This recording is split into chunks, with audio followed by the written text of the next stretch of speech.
desenvolvimento embrionário. Maravilha. Pessoal, antes da gente começar a falar sobre desenvolvimento embrionário propriamente dito, a gente precisa entender que os animais, né, a gente está falando de desenvolvimento embrionário animal, né? Então, esses animais, eles podem se desenvolver em locais diferentes. Aliás, eles podem, inclusive, ser concebidos em locais diferentes. Olha para mim. Pessoal, quando a gente fala de reprodução sexuada, a gente fala do encontro de gametas. A gente fala do encontro de células gaméticas, né? A gente pode ter, então, no organismo masculino um espermatozoide, no organismo feminino um óvulo. Então, quando a gente fala do encontro do espermatozoide com o óvulo, que são células haploides, elas vão sofrer essa união que a gente chama de fecundação ou fertilização, para que o número diploide de cromossomos volte a ser encontrado nesta espécie. Tá? Então, são células haploides que se juntam formando uma célula diploide que a gente chama de zigoto. Esse encontro a gente chama de fecundação ou fertilização. A fecundação, ela pode acontecer tanto no interior do organismo feminino quanto no ambiente. Se ela acontecer dentro do organismo feminino, a gente vai chamar isso de fecundação interna, exatamente. Está dentro, né?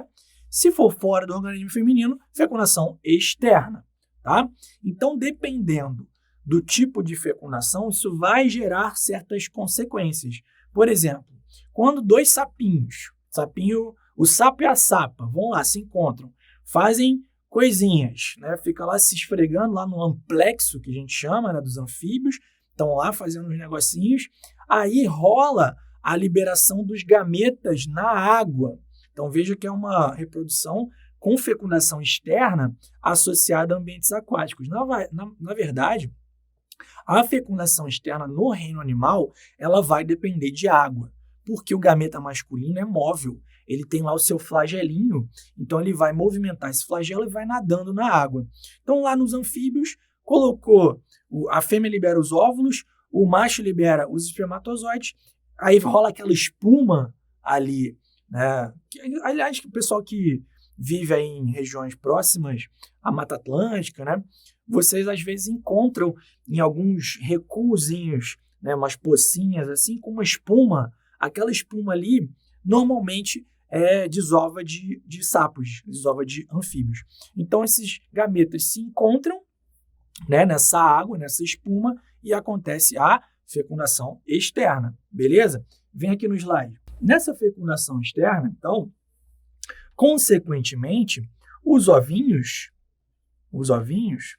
serão desenvolvidos fora do organismo materno, né, às custas do material nutritivo que veio do óvulo, tá? E a gente chama esse tipo de desenvolvimento, né, esse tipo de animal ovulíparo. Ovulíparo. Então, a fecundação é externa e os ovos se desenvolvem fora do corpo materno às custas das próprias reservas energéticas. Já nos animais de fecundação interna, a gente vai ver 3 tipos de desenvolvimento agora. Então, aqui eu tenho fecundação interna. Fecundação externa. Aqui já vai ser fecundação interna. Fecundação interna. Mas na fecundação interna, pessoal, a gente tem algumas formas do ovo se desenvolver. Olha aqui para mim. Então, veja, o exemplo das aves, né? No exemplo das aves e da maioria dos répteis também, o macho vai lá, faz um negocinho na fêmea, né? Ele libera os seus gametas dentro do corpo da fêmea, ok? E a fecundação, então, é dentro do corpo da fêmea. Aí essa fêmea vai produzir ovos que ela vai liberar no ambiente, ela vai botar esses ovos e os ovos vão se desenvolver fora do corpo da fêmea. Esses animais são chamados animais ovíparos. Ovíparos. Por quê? Os ovos se desenvolvem fora do corpo da fêmea às custas das próprias reservas energéticas desses ovos. Beleza? São animais ovíparos, tá bom? Volta aqui no slide. Então, um exemplo aqui das aves e da maioria dos répteis. Agora, existem alguns animais que originalmente seriam ovíparos, mas por algum motivo evolutivo, eles acabaram se tornando ovovivíparos. O que são esses animais ovovivíparos? Imagina, fecundação interna, beleza. Rola então a produção de ovos no interior do corpo da fêmea, mas esses ovos eles se desenvolvem dentro do corpo da fêmea. Então veja, eles se desenvolvem aqui dentro, porém não são desenvolvidos às custas da fêmea. Eles se desenvolvem às custas das reservas nutritivas dos próprios ovos. E aí esses ovos eclodem dentro do corpo das fêmeas e o que sai, né, no nascimento aqui já são os bichinhos em miniatura. Tá vendo? Já são os bichinhos em miniatura. Então esses são os ovovivíparos. Os ovos que se desenvolvem no interior das fêmeas, mas às custas das próprias reservas energéticas, tá? E o último caso que a gente tem aqui é o caso dos animais vivíparos. Os animais vivíparos, pessoal, o que vai acontecer? Os animais se desenvolvem no interior do corpo das fêmeas e às custas das fêmeas, às custas do corpo das fêmeas, do organismo materno. Então, olha para mim, né? Enquanto que nos ovovivíparos eles não se desenvolvem às custas do organismo materno, e a gente vai ver isso em alguns peixes, em alguns répteis, como as serpentes. Nos vivíparos, que são os mamíferos, a gente vai ter todo um desenvolvimento embrionário às custas do organismo materno. Tá? Então, a principal fonte nutricional para o embrião e para o feto será provida pelo organismo materno através da placenta. Tá? Então, isso vai acontecer ali nos mamíferos placentários. Beleza? Outro tipo de classificação que a gente tem para o desenvolvimento embrionário, olha aqui no slide, é o que a gente chama de desenvolvimento indireto ou desenvolvimento direto. Veja só, no desenvolvimento direto, que é o mais simples, o que nasce do ovo é uma miniatura do adulto. Tá? Então, aqui é um inseto, é uma traça. O que sai do ovo é uma miniaturazinha, é uma tracinha filhote. E ela vai só aumentando de tamanho, aumentando suas proporções para originar um indivíduo adulto. Olha para mim. Quando a gente nasce, a gente é uma miniatura do adulto. A gente não tem uma fase larval, uma fase fisiologicamente, ecologicamente diferente. A gente não tem isso. Então, nosso desenvolvimento é direto. Tanto mamíferos, quanto aves, quanto répteis vão ter um desenvolvimento direto. Agora, dentro dos vertebrados, peixes e anfíbios, ao nascerem, ao saírem dos ovos, eles apresentarão uma fase larval, assim como ali diversos artrópodes também vão ter esse desenvolvimento indireto. Então, no desenvolvimento indireto, o que sai do ovo é um organismo fisiologicamente, anatomicamente, ecologicamente diferente do organismo adulto. Olha aqui no slide. O exemplo clássico aqui da borboleta, né? Então ela sai numa forma de larva, né? Lagarta. Essa lagarta, então, ela passa por um processo de metamorfose até dar origem à borboleta. Qual é a vantagem evolutiva disso? Olha para mim. Pessoal, se eu tenho o juvenil sendo diferente ecologicamente do adulto, isso quer dizer que eles não vão competir por recursos do ambiente, não vão competir por alimentos. Então, isso diminui a competição, né, entre eles, o que possibilita a sua maior diversificação. Olha que bacana. Não é à toa que os insetos têm uma diversidade absurda entre os animais, mas bota absurdo nisso, justamente por essa metamorfose completa de grande parte dos insetos que vão apresentar esse desenvolvimento indireto. Tá? Então, isso diminui a sobreposição de nichos ecológicos, diminui a competição entre organismos na forma de larva e organismos adultos, tá bom? Beleza, volta aqui para o slide, então, para a gente ver agora os tipos de ovos que os animais podem apresentar. Sim, pessoal, porque quando a gente fala de ovo, a gente pode estar, inclusive, usando ovo como sinônimo para zigoto, tá? Como sinônimo para zigoto. Beleza? Então, lembra lá, fecundou, espermatozoide fecundou o óvulo, gerou uma célula diploide, que é o zigoto, né? Ou célula-ovo, ou simplesmente a gente pode chamar isso de ovo. Agora, olha aqui para mim. Galera, olha só. A gente pode classificar os tipos de ovos pela quantidade de alimento, de reserva nutritiva para o desenvolvimento do embrião. Tem uns que têm mais, tem outros que têm menos. Então, quanto mais alimento tiver nesse ovo, isso vai estar mais relacionado a um desenvolvimento desse ovo que seja independente do organismo materno. Ele vai precisar de mais alimento para se desenvolver sozinho, né? Quanto menor alimento eu tiver no ovo, mais isso vai estar ligado a uma maior dependência do organismo materno. Então, nessa hora, você já levanta a sua anteninha ali e já pensa o seguinte: bom, se nós mamíferos nos desenvolvemos totalmente às custas do organismo materno, por intermédio da placenta, isso quer dizer que os nossos ovos, né, os nossos zigotos, têm pouca reserva nutritiva. Sim, exatamente. Nós temos quase nenhuma reserva nutritiva, quase nenhum vitelo, tá? Vitelo, quase nenhum vitelo nos nossos ovos, tá bom? Então, isso que a gente vai ver agora aqui nessa imagem, pode voltar aqui para a imagem, é justamente essa classificação dos ovos de acordo com a quantidade desse vitelo, beleza? E aí, olha só, quando a gente vê aqui os ouriços do mar, por exemplo, a gente vai ter ovos oligolésticos, tá? Oligolésticos. É o caso também dos mamíferos, né? Só que no nosso caso, nós ainda temos menos ainda reservas nutritivas nos nossos ovos. Porque aqui, ó, oligo é pouco, né? Oligo é pouco.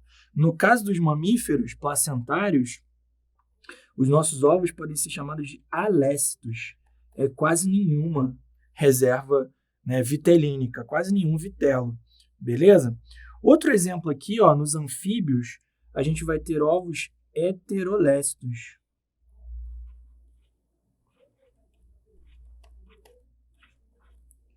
Heterolésticos, tá? Os ovos heterolésticos, eles vão ter uma distribuição totalmente desigual de vitelo no interior dessa célula. Veja só, então eu tenho a formação de polos celulares diferentes. Tá? O polo vegetal, que a gente chama, é o polo que está cheio de vitelo. E o polo animal, ele tem quase nenhum vitelo. Tá? Então é heteroléstico, porque é uma distribuição diferente de vitelo dentro dessa célula ovo, beleza? Agora, existem outros que têm uma quantidade muito grande de vitelo e distribuídos ali principalmente na periferia do ovo. É o que a gente chama de ovo telolécito.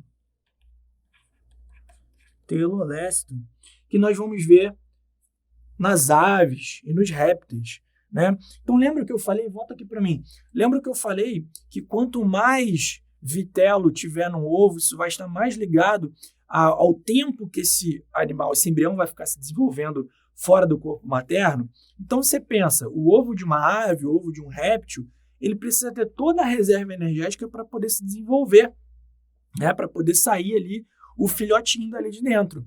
Então, esse é um ovo que tem muita reserva, muito vitelo. É a gema do ovo, né? Então, quando você vai lá fritar ovo de galinha, pense que você está comendo a reserva energética de um possível embrião, que obviamente não está em condições normais naquele ovo, porque o ovo que você consome não foi um ovo fecundado, ele não foi um ovo galado, tá?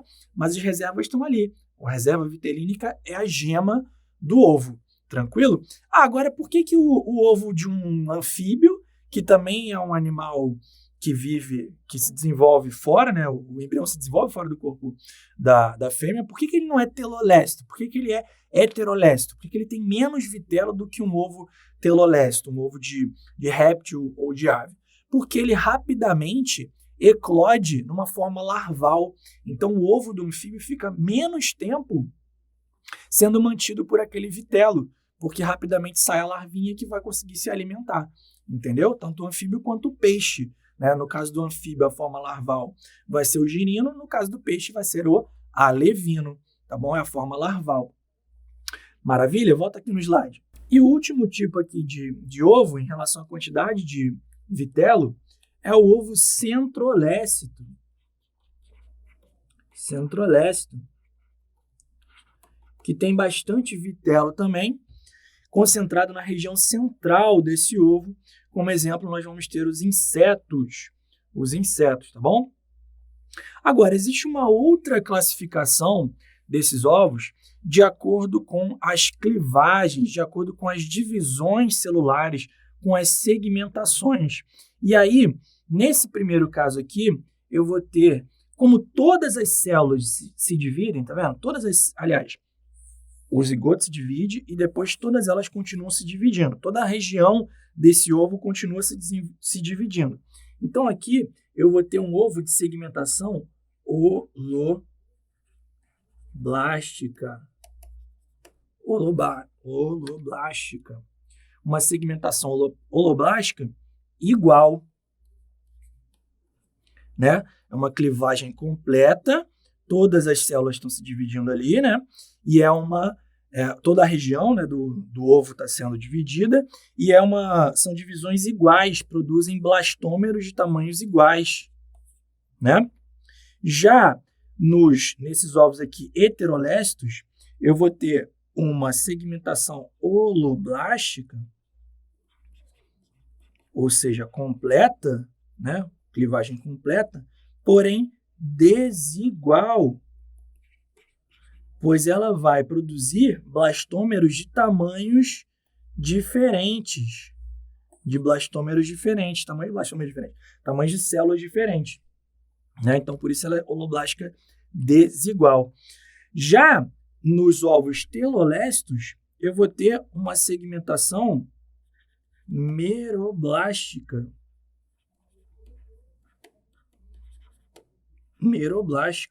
Né? Ou seja, somente uma parte ali da superfície desse embrião é que vai sofrer divisões. O restante, que é cheio de vitelo, não vai sofrer essas divisões. Nesse caso aqui, eu também tenho uma segmentação meroblástica. Tá? Só que aqui, no primeiro caso, ela vai ser discoidal, no segundo caso, ela vai ser superficial. Tá bom? Então, isso está associado à quantidade, à distribuição de vitelo nesses ovos, nessas células zigoto. Tranquilo? Mas o que nós estamos falando aqui, na verdade, hoje, é mais focado no desenvolvimento embrionário dos mamíferos e, consequentemente, dos seres humanos. E quando a gente estuda o desenvolvimento embrionário dos seres humanos, né, a gente busca alguns modelos na natureza que sejam parecidos com o nosso desenvolvimento embrionário. E a gente vai encontrar 2 organismos que conseguem fornecer para a gente informações bem interessantes. O ouriço do mar e o anfioxo. O ouriço do mar é um equinodermo, ele tem um desenvolvimento embrionário inicial semelhante ao nosso, e o anfioxo, que é um cordado, porém não é um vertebrado, né? Sua notocorda não é substituída por uma coluna vertebral. O anfioxo parece um peixinho, né? Parece com um peixinho. E ele também tem um desenvolvimento embrionário muito parecido com o desenvolvimento embrionário do ser humano. Então, esses 2 animais, eles são usados em estudos de embriologia, porque é muito mais fácil você usar embrião desses bichos do que usar embrião humano para estudar isso, né? Imagina a gente ficar matando uma porrada de embriãozinho humano para estudar esse troço, não ia dar muito certo, tá bom? Então, algumas imagens que eu vou passando aqui, que eu vou apresentando, na verdade, são da embriologia de ouriços ou de anfioxos, mas a gente pode utilizar como exemplo, como representação para a nossa espécie. Então, galera, vamos lá. Começando da nossa célula ovo, do nosso zigoto. Então, o nosso zigoto vai ser alécito, então quase nenhum vitelo, vai ter segmentação holoblástica igual, então vai gerando células de tamanho igual, e à medida que você vai tendo essas segmentações, cada célula originada, ela recebe o nome de blastômero, tá bom? Então, um zigoto é uma célula que se divide, gera 2 blastômeros e por aí vai. Elas vão se dividindo e gerando mais e mais células. Quando esse embriãozinho inicial chega num estágio onde ele tem ali aproximadamente 16 a 32 células, ele é uma bolinha maciça de células. Essa bolinha maciça de células, ela recebe um nome, o nome de mórula. A mórula, esse nome mórula, ele vem da semelhança com uma amora, sabe aquela frutinha escurinha que tem vários gominhos? Então, é porque parece com uma amora. Então, chama-se esse estágio do desenvolvimento embrionário de mórula. Beleza? Vem aqui no slide para você dar uma olhada. Então, ó, cada célula dessas aqui vai ser um blastômero.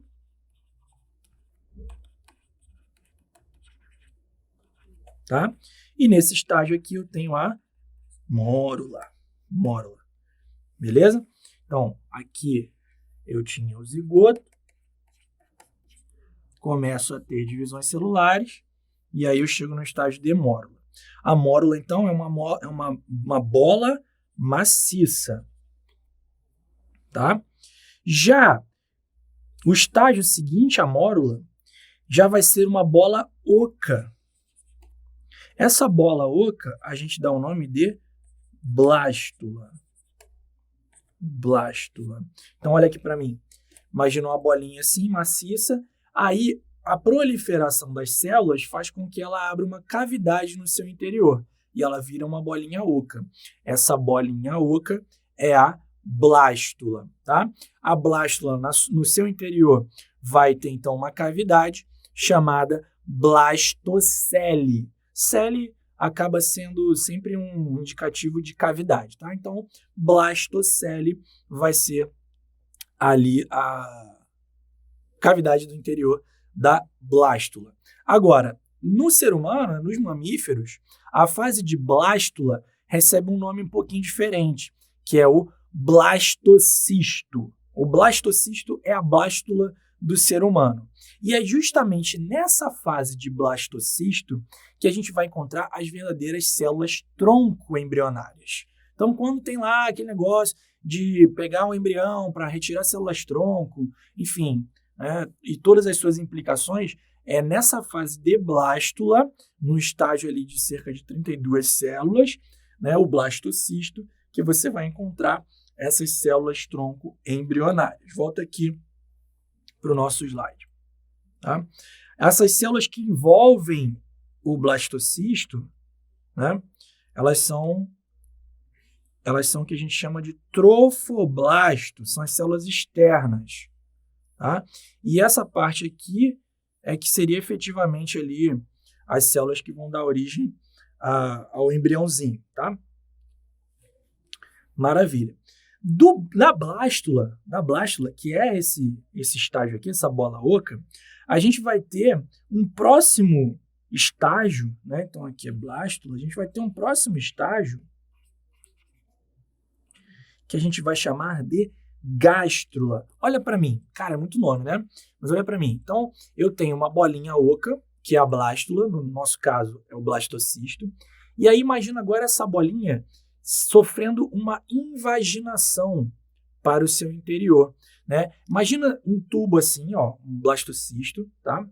Aliás, uma blástula assim, que seja mais esticadinha, e aí eu tenho um tubo formando no seu interior, uma invaginação. O processo de gastrulação é justamente isso, uma dobra para dentro dessas células, formando um tubo que a gente chama de arquêntero. O arquêntero, pessoal, ele vai dar origem posteriormente ao tubo digestivo, tá? Arque de antigo, primordial, êntero de intestino. Então, ele é o que dá origem a todo o seu sistema digestório, é o arquêntero. E ele tem uma abertura, porque se eu tinha uma bola que sofreu uma invaginação e originou, então, esse arquêntero, você tem uma abertura para o meio externo, né? Essa abertura recebe o nome de blastóporo, né? Blastóporo. E o blastóporo, por sua vez, que é a abertura do arquêntero, pode dar origem a duas coisas. Ou o blastóporo vai dar origem mais na frente à boca do animal, ou o blastóporo vai dar origem mais à frente ao ânus do animal, né? Então, existem animais cujo blastóporo dá origem à boca, que são os animais protostomados. E existem animais cujo blastóporo dá origem ao ânus, que são os animais deuterostomados. Os deuterostomados são os equinodermos e os cordados, dentre os quais nós nos incluímos. Ou seja, o blastóporo do embrião humano dá origem, no seu desenvolvimento, ao ânus. E a boca ela vai ser originada posteriormente. Vem aqui na imagem para a gente ver esses nomes aqui, tá? Então, olha aqui, a abertura do arquêntero é o blastóporo, tá? E aqui o que está, essa cavidade amarela, é o arquêntero, que vai ser, então, o intestino, o que vai dar origem ao intestino. Tranquilo? Agora, nesse momento aqui da gástrula, nesse momento aqui, na fase de gástrula, a gente já começa, então, a ter os 3 folhetos embrionários, sendo formados. Os folhetos embrionários, que são eles, ó, ectoderme, endoderme e mesoderme. Então, veja, ecto fora, endo dentro, meso no meio, né? Então, o que está em azul aqui, ó, ectoderme ou ectoderma, tá? São as camadas de célula mais superficiais. Endoderme é a camada de células que vai revestir o arquêntero, e mesoderme é uma camada de células que vai aparecer aqui no meio, entre o endoderme e o ectoderme, que vai originar aí outros tecidos e órgãos do nosso corpinho, como a gente vai ver aqui no nosso próximo slide. Mas o que eu quero que você entenda é o seguinte, olha para mim. Desses 3 folhetos embrionários, todos os tecidos e órgãos dos nossos organismos serão desenvolvidos, tá? A ectoderme vai dar origem a diversos tecidos, a endoderme também, a mesoderme também, como a gente vai ver aqui nesse slide agora, olha só. Principais estruturas formadas pela ectoderme. Epiderme, né? Então a camada mais superficial da nossa pele. Glândulas exócrinas, principalmente associadas à epiderme, como glândulas sudoríparas, glândulas sebáceas, né? O sistema nervoso vai ser originado pelo ectoderme, o esmalte dos dentes, o revestimento da boca, do nariz e do ânus, então a mucosa, né? Porque repara o seguinte, olha aqui, tá vendo isso aqui? Isso aqui é a mucosa, que nesse caso é a mucosa do blastóporo, que vai dar origem à mucosa do ânus, nos cordados equinodermos, né? Nos seres humanos, consequentemente. Então, a mucosa, né, do ânus, do nariz, da boca, ela é originada pelo ectoderme, tá bom? Cristalino, retina e córnea são parte lá dos nossos olhos. Então, isso é ectoderme. Endoderme, deixa eu passar o mesoderme aqui. Então, endoderme, revestimento do tubo digestório e do sistema respiratório, fígado e pâncreas. Olha para mim. Pessoal, então, endoderme raciocina com sistema digestório. O sistema respiratório está intimamente relacionado com o sistema digestório, então também endoderme. E ali, órgãos anexos ao sistema digestório, né? O fígado, o pâncreas, que são anexos, as glândulas salivares, tá? Então são originadas a partir do endoderme. Ah, professor, e o mesoderme? É tudo que sobrar. Então, o que não foi originado pelo endoderme nem pelo ectoderme será originado pelo mesoderme. Então, vem comigo aqui no slide. Ó, músculos, tecidos conjuntivos, sistema cardiovascular, né, o coração, as veias, as artérias, sistema linfático, urogenital, tudo isso originado pelo mesoderme. Então, esses são os folhetos embrionários, darão origem a todas as estruturas do nosso corpinho. Aí, galera, saindo da gástrula, o nosso embriãozinho ele passa para um próximo estágio, que é o estágio chamado neurula. Neurula. Ele vai sofrer a neurulação. Então, olha aqui para mim. Imagina agora, eu tenho uma gástrula, eu já tenho, então, um sistema digestório rudimentar sendo formado lá, que é o arquêntero. E aí, na porção dorsal desse embrião, eu tenho uma invaginação agora das células do ectoderme, né? Nessa porção dorsal, que vai, então, originar uma placa neural e um tubo neural posteriormente. Este tubo neural será, então, o local da nossa medula espinhal e também do nosso encéfalo, tá? E também do nosso encéfalo. Então, esse tubo neural dará origem à medula espinhal e ao nosso encéfalo, formando aí principalmente o sistema nervoso central, beleza? Então, o sistema nervoso ele é originado a partir de células do ectoderme que vão sofrer essa invaginação na parte superior aí, posterior do dorsal, né? Dorsal do embrião, tá bom? Então, olha aqui nessa imagem o que está acontecendo, ó. Você tem, então, essa invaginação ó, dessa região que está em verdinha, aqui, ó, formando essa concavidade, tá? E, consequentemente, a formação do tubo neural, onde você vai ter ali a passagem da medula e a formação do encéfalo, tá? Beleza. Não podemos deixar de falar sobre os anexos embrionários. Então, veja, olha aqui para mim. Além do embrião propriamente dito, né, existem anexos a este embrião que são fundamentais para o seu desenvolvimento. Então, são tecidos que não vão formar o embrião, né, mas que tem que estar ali para ajudar o embrião a se desenvolver. Quando a gente fala de anfíbios e peixes, a gente só vai encontrar um anexo embrionário, que é o saco vitelínico. Então, perceba o seguinte, esses animais, tanto peixes quanto anfíbios, eles vão ter um desenvolvimento, seus ovos vão se desenvolver fora do corpo materno, então eles têm lá a sua quantidade de vitelo, de alimento para o seu desenvolvimento, né? E esse vitelo vai estar envolvido por uma membrana chamada saco vitelínico. Esse saco vitelínico é, então, um anexo embrionário. Isso vai aparecer nos peixes e anfíbios.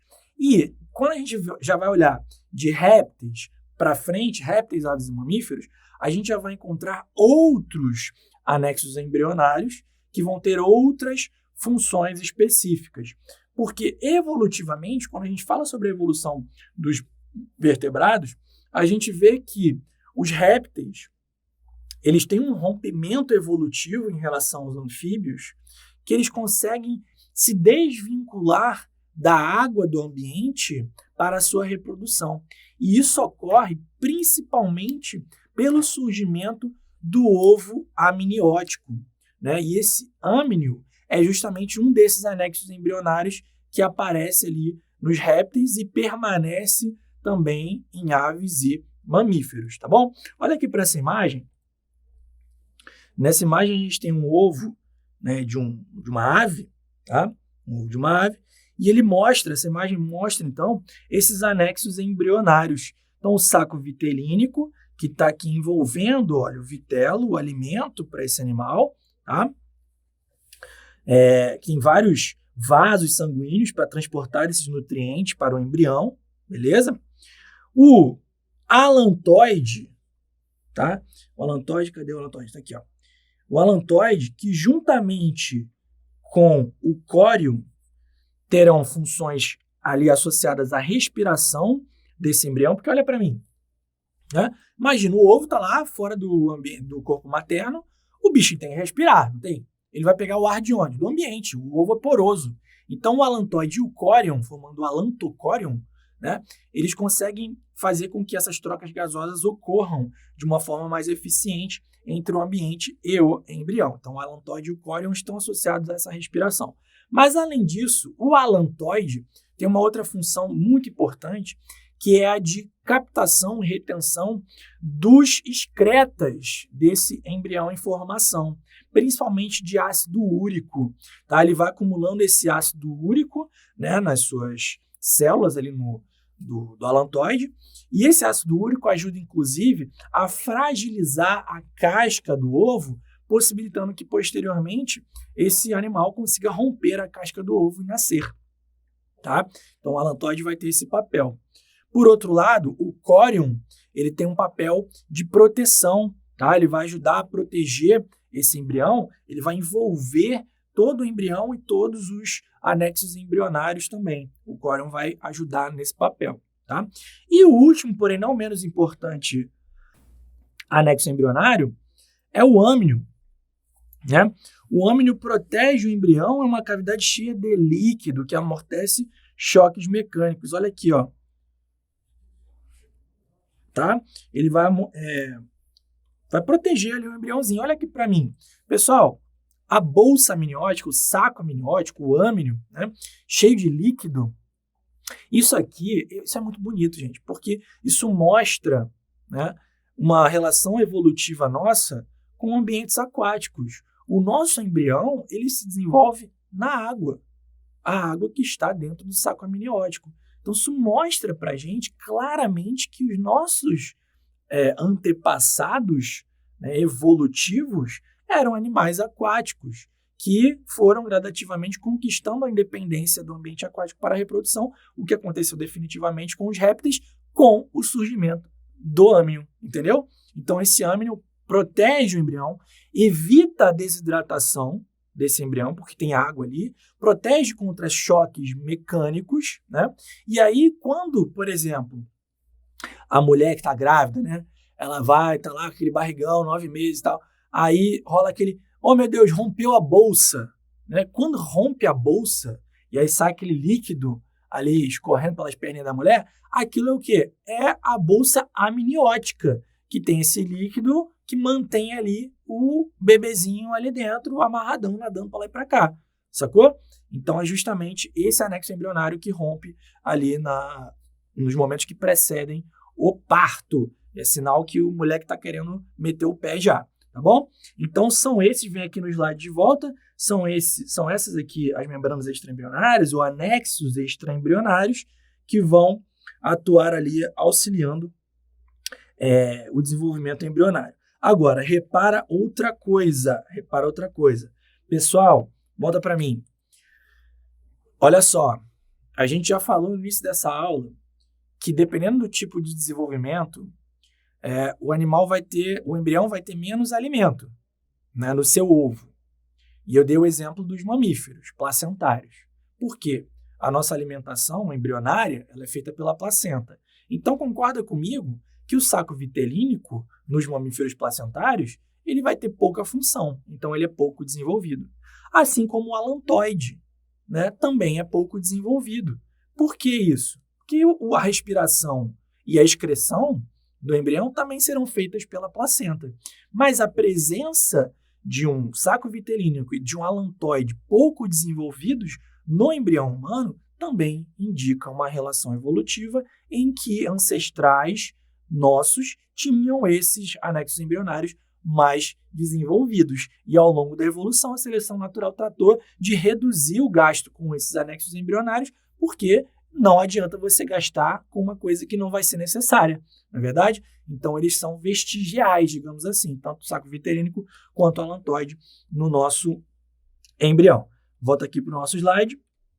Beleza. Agora, pessoal, especificamente falando sobre os embriões humanos, tá? Então, mais uma vez, a gente faz lá um retrospecto, e aí volta para mim aqui, a gente faz lá um retrospecto. Então, o que aconteceu? Teve o momento lá do negocinho, né? O papai e mamãe, rolou lá a paradinha, aí o espermatozoide fecundou o ovócito secundário. Por quê? Lembra que na nossa espécie, O gameta que é liberado, o gameta feminino, a célula feminina que é liberada, é o ovócito secundário. Esse ovócito secundário, ele só vai completar a sua segunda divisão meiótica após a fecundação. Aí é que ele vai liberar, ele vai se tornar, então, no óvulo, que é uma célula haploide, beleza? Então, fecundou. Essa fecundação normalmente acontece no terço médio da tuba uterina. Pode acontecer em outros locais? Pode, mas normalmente é ali. Essa fecundação normalmente acontece no terço médio da tuba uterina, beleza? E ali, então, o ovócito secundário vai terminar a sua segunda divisão meiótica e se tornar no óvulo, beleza? Aí começam, então, as divisões, né? As divisões, as segmentações, as clivagens. Então, o zigoto vai sofrer lá a sua primeira clivagem, por aí vai formar a mórula, vai formar o blastocisto. Esse blastocisto, então, ele está se encaminhando para o útero, para o endométrio, aonde ele vai precisar se implantar. Ele vai precisar sofrer o processo de, volta aqui no slide, de implantação ou nidação, o que acontece ali em torno de 7 dias após a fecundação. Tá? Então, esse blastocisto, olha aqui, tá aqui o blastocisto, ele vai se implantar no endométrio uterino, tá? No epitélio do endométrio uterino, no revestimento uterino. Isso é o que vai acontecer normalmente. Mas volta aqui para mim. Agora que vem a história da gravidez ectópica, né? Esse embrião, ele pode se implantar em outros locais, eventualmente, que não sejam o endométrio. E aí vai dar problema, né? Porque se ele se implanta, por exemplo, na tuba uterina, eu vou ter uma gravidez ectópica. Imagina o embrião se desenvolvendo dentro da tuba uterina, que é um negócio fininho, vai dar ruim, vai dar problema. Ou até mesmo na cavidade abdominal, é possível que isso aconteça. Que o ovócito ele é liberado no ovário e ele é captado pelas fímbrias, né? Jogando esse ovócito para dentro da tuba uterina. Mas ele tem uma hora que ele fica ali meio perdido na cavidade abdominal. Se as fímbrias não captarem e o espermatozoide chegar até ele, né, esse embrião ele pode ser desenvolvido, olha que loucura, na cavidade abdominal, fora do útero. Isso dá um problema danado, né? Então isso é gravidez ectópica. Mas, vamos lá, situação normal.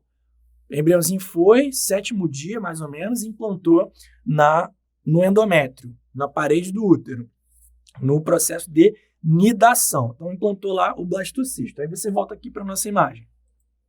Esse blastocisto, ele terá, então, a massa celular interna, essa porção aqui, e ele terá células externas que são chamadas de trofoblasto, e uma cavidade aqui chamada blastocele, tá? Aí, implantou. Pessoal, aqui já, ó, situação 2, implantação do blastocisto. Agora, repare o que está acontecendo. Esse trofoblasto, essa camada externa de células, na região aqui voltada para o endométrio, começa a se desenvolver, a se expandir, né, formando uma maçaroca de células que nós damos o nome de sincício trofoblasto. Por que vai receber esse nome? Olha para mim. Porque quando eu tenho uma massa de células sem separação citoplasmática entre elas, né, com um monte de núcleos, mas citoplasmas ligados, isso eu chamo de sincício, tá? Isso é uma maçaroca. Então, o sincício trofoblasto é justamente essa massa de células que vai penetrando no endométrio e que vai posteriormente dar origem às vilosidades coriônicas. A gente vai ver que isso é muito importante, tá? Então, inicialmente, você vai ter esse sincício trofoblasto.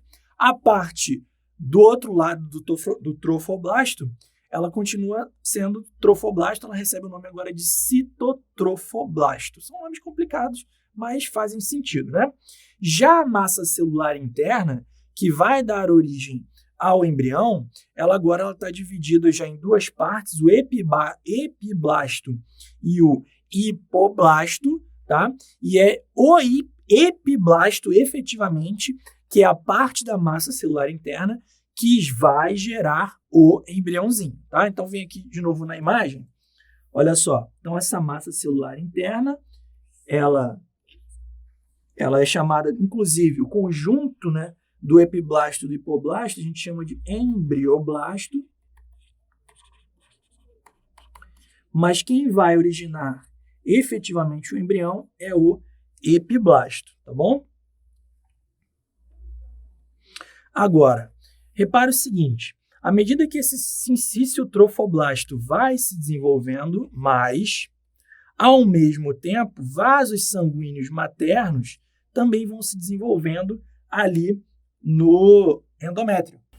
Então, imagina já o que isso vai gerar, né? O hipoblasto, por sua vez, vai dar origem ao saco vitelínico, que a gente já sabe que é pouco desenvolvido, né?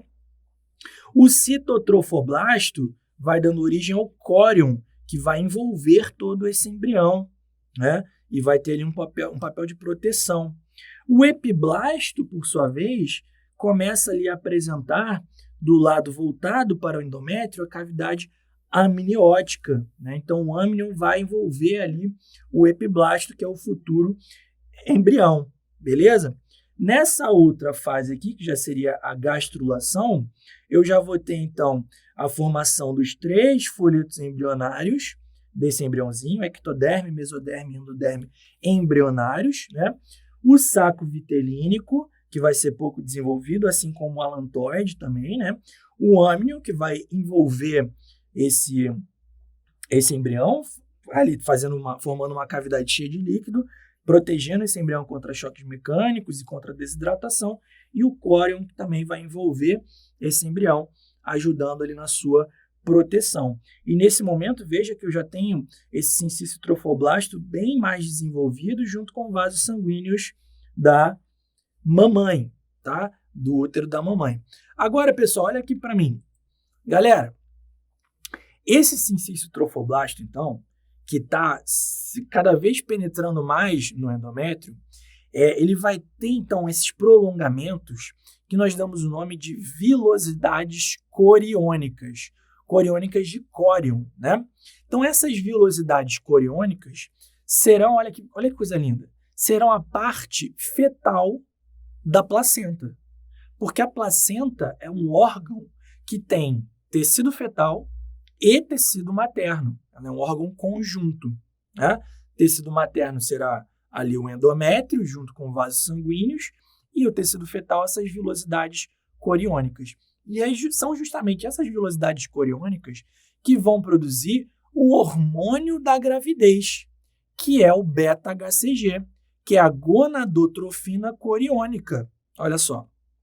Essa gonadotrofina, né, gônado de gônada, né, de ovário no caso feminino, trofina que vai estimular, que vai alimentar. Então esse hormônio, o beta-HCG, estimula o ovário a continuar produzindo seus hormônios, estrogênio e progesterona. Para que isso, cara? Para manter o endométrio uterino. Porque se cair o nível de progesterona, o endométrio é destacado e sai na menstruação. Então, o primeiro indício de uma gravidez é o atraso na menstruação. Por quê? Porque o beta-HCG, liberado pelas velocidades coriônicas, ele atua lá no ovário, mantém os níveis de progesterona altos, isso vai sustentando o endométrio, né, pelo corpo lúteo, né? Lembra do corpo lúteo? Aquele que fica ali depois que o folículo é liberado, né? O ovócito é liberado do folículo, então esse corpo lúteo é o resquício do folículo ovariano e ele fica produzindo esses hormônios, né? O estrogênio e a progesterona.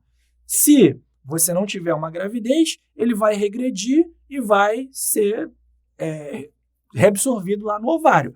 Agora, com a gravidez, o beta-HCG estimula esse corpo lúteo até que a placenta se desenvolva completamente e ela passe a produzir os hormônios necessários para a sustentação ali da gravidez, sacou? Então, antes disso, o beta-HCG vai estimular lá o corpo lúteo, o corpo amarelo, tá? E aí a gente finalmente chega no momento em que essa placenta está completamente formada e ela é maravilhosa. né? Então, é uma característica única dos mamíferos placentários, aliás, a placenta verdadeira, tá? Porque os marsupiais, eles têm uma espécie de placenta lá.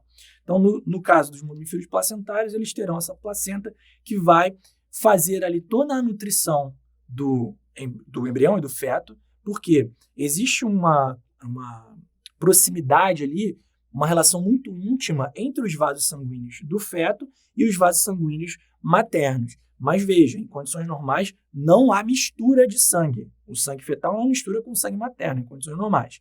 Eles só passam muito próximos e aí os nutrientes passam do sangue materno para o sangue fetal por difusão. Entendeu? Então, os nutrientes passam por difusão. Os excretas do embrião e do feto passam ao contrário, né, dos vasos sanguíneos fetais para os vasos sanguíneos maternos, para serem liberados pela excreção materna. Tá? A respiração também acontece ali, então o oxigênio que vem do sangue materno passa para o feto e o CO2 passa para o sangue materno, tá? Porque o embrião, o feto, faz respiração celular, consome gás oxigênio, libera gás carbônico. Então, todo esse processo será realizado pela placenta, que é um órgão em conjunto com tecidos embrionários e tecidos maternos. É isso que está aparecendo aqui nessa maravilhosa imagem. Olha aí. Então, o cordão umbilical é a estrutura que faz essa ligação entre o feto, né, e a placenta. Então, trocas gasosas, trocas de nutrientes, trocas de resíduos metabólicos, né, discretas, vão acontecer ali pela placenta. O feto que está aqui envolvido pela cavidade amniótica, olha só que bonitinho, né, naquele líquido que ele fica ali, feliz e contente, nadando dentro da mamãe até ele ser jogado para fora, tá? Aqui a gente tem algumas imagens da gestação, então 4 semanas, 8 semanas, 2 meses, 4 meses, 9 meses, o garoto já está pronto para sair fora, tá? E aí finalmente o momento do parto, em que você vai ter ali contrações, né, dessa musculatura ali do útero, musculatura da vagina, né, muito estimuladas ali pela liberação do hormônio ocitocina, tá? Antes disso, você então pode ter um rompimento da bolsa, né? Na maioria das vezes, olha aqui para mim, na maioria das vezes você vai ter esse rompimento da bolsa, mas existem casos raros em que o bebê nasce envolto na bolsa amniótica, né? O chamado parto empelicado. É muito bonito de ver. Ele fica ali tranquilão dentro daquela bolsa ali, para lá e para cá, dentro do líquido amniótico, e aí o médico vai lá e rompe a bolsa e ele sai, ele dá a primeira respirada, ele pega a primeira lufada de ar, os seus pulmões se enchem, ele chora, porque aquilo dói, inclusive, né? O choro do bebê quando nasce é justamente por causa do ar entrando no seu sistema respiratório e fazendo com que essa expansão torácica, né, abra os alvéolos pulmonares, e aquilo dói, obviamente, né? Outra função desse líquido amniótico, ao descer pela cavidade ali, pelo canal vaginal, é lubrificar essa passagem para o bebê facilitar ali a passagem dele, né? Para ele poder sair de boa ali do canal vaginal. E aí, volta aqui no slide, né? Posteriormente, o cordão umbilical, então, ele é cortado e aí depois sai a placenta, tá? E aí tem gente, inclusive, que guarda, congela cordão umbilical para poder utilizar as células tronco, né? Mas é isso aí. Beleza? Para a gente finalizar, pessoal, essa nossa aula aqui de hoje, a gente tem a formação dos gêmeos. Então, olha aqui para mim. A gente pode ter gêmeos que são os monozigóticos ou gêmeos dizigóticos. Como o nome já diz, monozigóticos, um zigoto, dizigóticos, 2 zigotos, né? Então, começando pelos dizigóticos. Para eu ter 2 zigotos sendo formados, eu vou ter 2 ovócitos secundários sendo fecundados, cada um por um espermatozoide. Eu posso até ter mais, né? Posso ter mais ovócitos, mais espermatozoide, porque tem espermatozoide pra caramba, né? Só que normalmente apenas um ovócito secundário é liberado na ovulação por mês. Mas pode acontecer da mulher liberar mais de um ovócito numa condição aí, digamos assim, anormal para a espécie humana. Então, se houver essa fecundação, a implantação de ambos os embriões, você pode ter a formação de gêmeos dizigóticos, tá? Beleza, são gêmeos não idênticos, pode ser um menino, uma menina, cada um vai ter os seus anexos embrionários, cada um vai ter a sua placenta, beleza? Eles vão se desenvolver ali separadamente no útero. Isso acontece muito em casos de inseminação artificial, porque para garantir, os médicos vão inseminar com mais de um embrião, porque a taxa de sucesso ela não é muito alta. Então, acontece aí normalmente você você inseminar com mais de um embrião, mas só um vingar. Então, para garantir, eles botam vários lá, né? Mais do que um, pelo menos. E aí isso aumenta a chance também de você ter gêmeos dizigóticos, porque se os dois vingarem, implantarem, né, sofrerem anidação e se desenvolverem, vão sair 2 crianças dali. Maravilha. Agora, os gêmeos monozigóticos, aí já é uma outra história, porque é um zigoto que num determinado momento do seu desenvolvimento, pode ser na mórula, pode ser no blastocisto, eles vão então se dividir, tá? E aí, ao se dividir, eles dão origem a 2 embriões que são originados do mesmo zigoto, por isso monozigóticos, e, consequentemente, eles terão o mesmo material genético, eles serão geneticamente idênticos, tá? Serão gêmeos idênticos, por isso eles vão ter o mesmo sexo, e eles serão fisicamente muito parecidos, né? Praticamente indistinguíveis por conta do seu mesmo material genético. Tranquilo? Existem situações, inclusive, que esses gêmeos monozigóticos podem não se separar completamente. E aí é o que a gente vê, né, que são casos raros, de gêmeos chifópagos. Gêmeos chifópagos são aqueles gêmeos unidos, que o pessoal chamava aí vulgarmente de gêmeos siameses, porque 2 irmãos siameses ficaram famosos, né, por conta de terem nascido unidos lá por uma parte do seu corpo.